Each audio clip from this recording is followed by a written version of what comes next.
you should be able to fight that.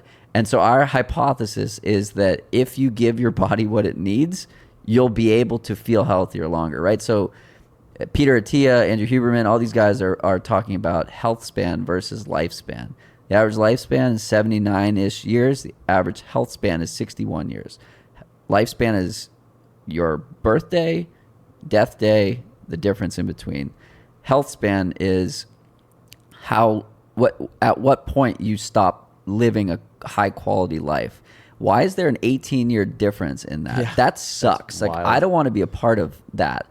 My grandfather died like 3 weeks ago, and he had Parkinson's. Both of my grandfathers had Parkinson's. So I watched this horrible disease consume a man who was this hotshot lawyer with the Supreme Court, worked with a bunch of presidents, represented countries globally at the highest level. He used his brain and his mouth for his job forever, and he also used it like with families.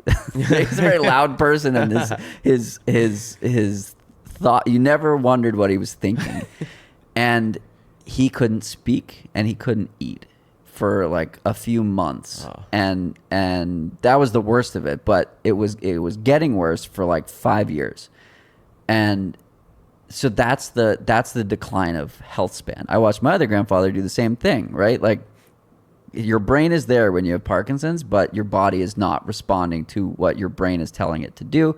The speech is declining, and your motor functions go away, basically. And so I'm like, that sucks.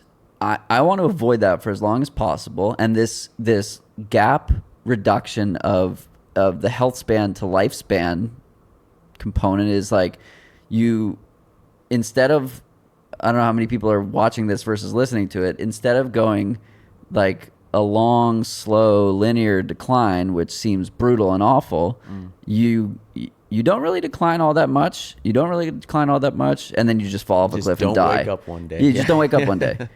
And to me, that's aspirational, right? You can push off that decline as long as possible, and then it's a steep cliff and you're dead. Some people might say, I want to live as long as possible. Like, I want to live in good health as long as possible.